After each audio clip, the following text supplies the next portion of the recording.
Hello friends, आज के इस नए वीडियो में आप लोगों का एक बार फिर से स्वागत है। आज के इस वीडियो में वन वर्ड सब्स्टिट्यूशन डिस्कस करने वाले हैं। इस वीडियो में लास्ट तक आप बने रहिए और अगर वीडियो पसंद आए तो लाइक कीजिए और दोस्तों के साथ ज़्यादा से ज़्यादा इस वीडियो को शेयर कीजिए। Let's start this video. A number of people listening to a lecture, यानी कि बहुत से लोग अगर किसी लेक्चर को सुन रहे होते हैं तो उस भीड़ को क्या कहा जाता है? उस भीड़ को कहा जाता है ऑडियंस।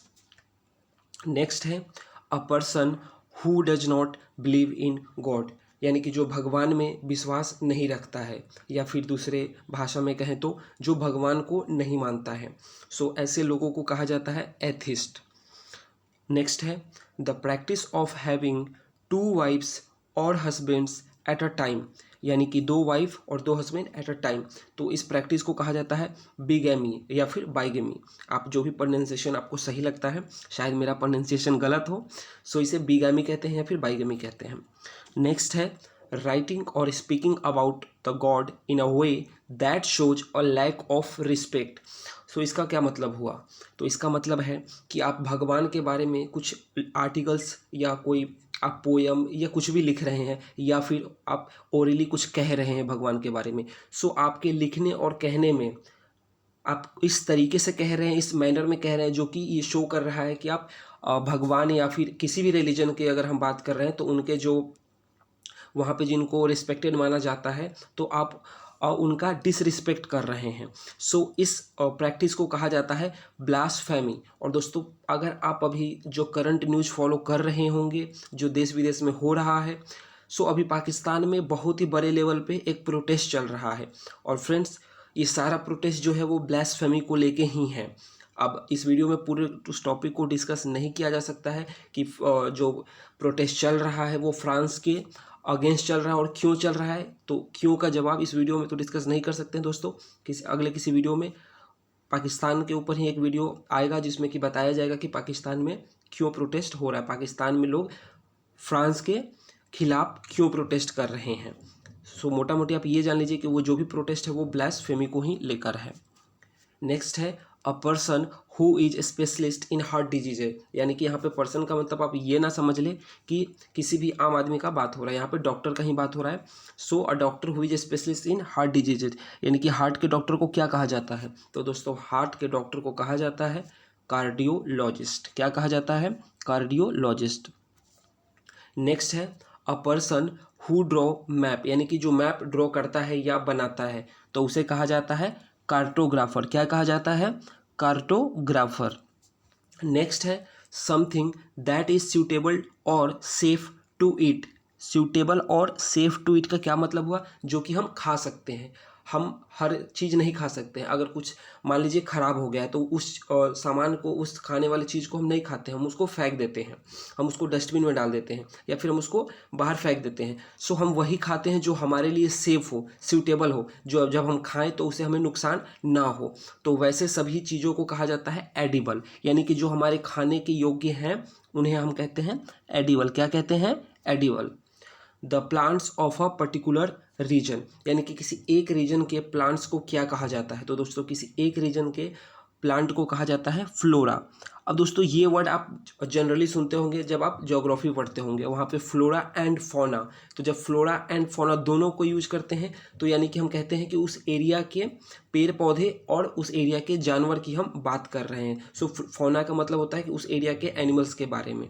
तो पर्टिकुलर रीजन का मतलब हो गया कि मतलब आप किसी भी एक पर्टिकुलर स्टेट या एक डिस्ट्रिक्ट की बात कर रहे हैं या कंट्री की बात कर रहे हैं, तो वहाँ पे किस प्रकार के, किस टाइप के प्लांट्स वहाँ पे मिलते हैं और किस टाइप के वहाँ पे कौन कौन से एनिमल्स मिलते हैं, तो उसी को कहा जाता है ज्योग्राफिकल टर्म में flora and fauna of that particular region. और यहाँ पे है the plant of a particular region, तो प्लांट की बात कर रहे हैं तो सिर्फ यहाँ पे फ्लोरा होगा।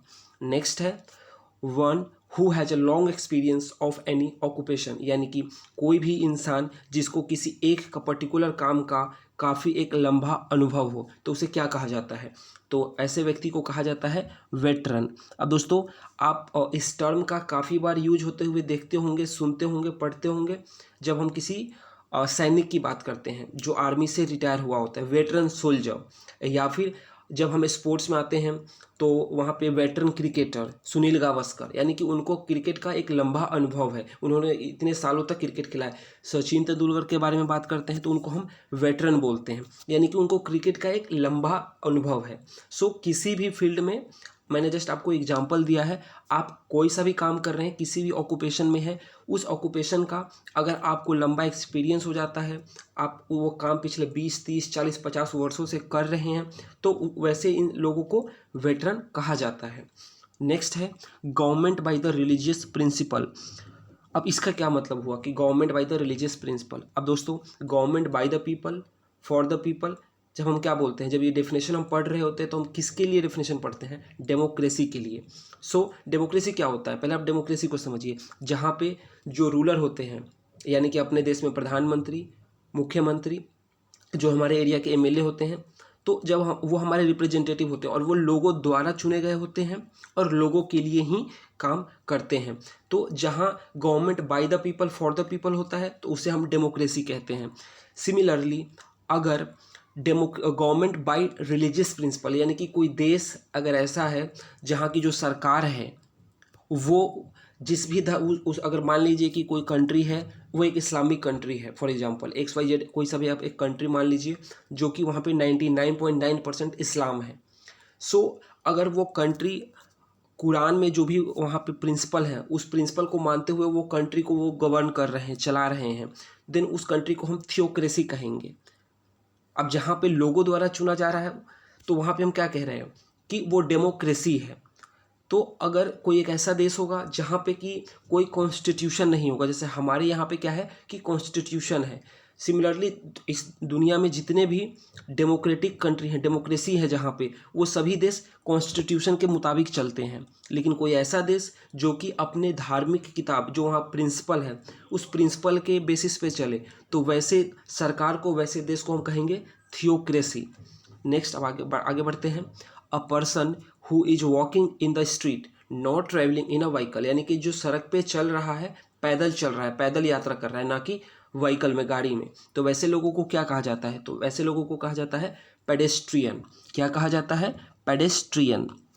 नेक्स्ट है one who speaks many languages, यानी कि ऐसा इंसान जो कि एक दो नहीं कई लैंग्वेजेस को जानता है, उसको उसका नॉलेज है और वो बोलता है, तो ऐसे इंसान को कहा जाता है पॉलीग्लॉट। और अगर आपको भी 2-3 से ज़्यादा लैंग्वेज अगर आता है, आप बोलते हैं, लिखते हैं, तो आप भी अपने आप को पॉलीग्लॉट कह सकते हैं कि मैं भी एक पॉलीग्लॉट हूँ। अगर आपसे कोई पूछे कि पॉलीग्लॉट का मतलब क्या होता है, तो आप बोलिए कि the one who speaks many languages and I also speak many languages, so I am a polyglot. चलिए अब आगे बढ़ते हैं।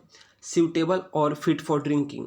दोस्तों, अभी हमने पढ़ा था कि जो कि सूटेबल हो खाने के लिए, सेफ़ या सूटेबल हो खाने के लिए, उसे क्या कहा जाता है? तो उसे कहा जाता है एडिबल। और जब हम बात करते हैं ड्रिंक का कि सूटेबल और फिट फॉर ड्रिंकिंग, तो उसे कहा जाता है पोर्टेबल। एडिबल और पोर्टेबल याद रखिएगा, कई बार पूछा जाता है, बहुत ही जनरल टर्म है ये दोनों। सो फिट फॉर ड्रिंकिंग का क्या मतलब है? अब जैसे हमारे यहाँ सप्लाई के थ्रू पानी आता है, तो अगर वो पानी मान लीजिए कि बहुत ज़्यादा कंटामिनेटेड है, गंदा है, तो वो हमारे लिए फिट नहीं है ड्रिंक करने के लिए, पीने के लिए, हम उस पानी को नहीं पियेंगे। सो वो पोर्टेबल वाटर नहीं है। लेकिन अगर पोर्टेबल जो पानी पीने योग्य है, जो पूरा क्लीन है, मिनरलाइज वाटर है, तो उसको हम बोलेंगे कि ये पोर्टेबल वाटर है। सो सूटेबल और फिट फॉर ड्रिंकिंग, तो उसे कहा जाता है पोर्टेबल।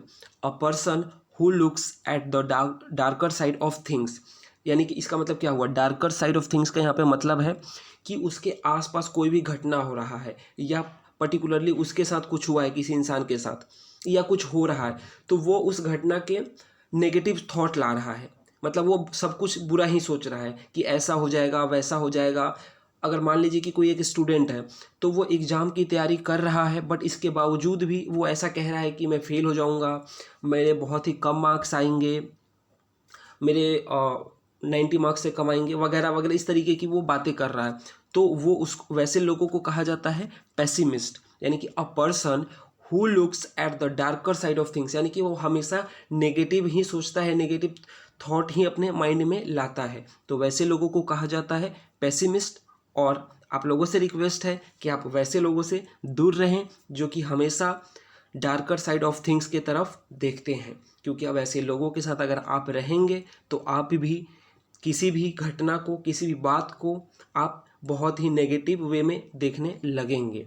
नेक्स्ट है a person who speaks at the brighter side, who looks not speaks sorry, who looks at the brighter side of things, यानी कि वो इंसान जो किसी भी घटना, किसी बात को बहुत ही पॉजिटिव वे में, उसके पॉजिटिव एस्पेक्ट को देखता है, सोचता है, तो वैसे लोगों को कहा जाता है ऑप्टिमिस्ट या ऑप्टिमिस्टिक। सो आपको ऐसे लोगों के साथ रहना है। किन के साथ रहना है? जो कि ऑप्टिमिस्ट है, ऑप्टिमिस्टिक है, वैसे लोगों के साथ आप रहेंगे तो आप भी किसी भी घटना को, किसी भी बात को आप उसके ब्राइटर साइड को देखेंगे, ना कि उसके डार्कर साइड को देखेंगे। सो दोस्तों, आज की इस वीडियो में बस इतना ही। अगले वीडियो में कुछ और नए वन वर्ड सब्स्टिट्यूशन के साथ दोस्तों मैं फिर मिलूँगा। तब तक के लिए बाय बाय।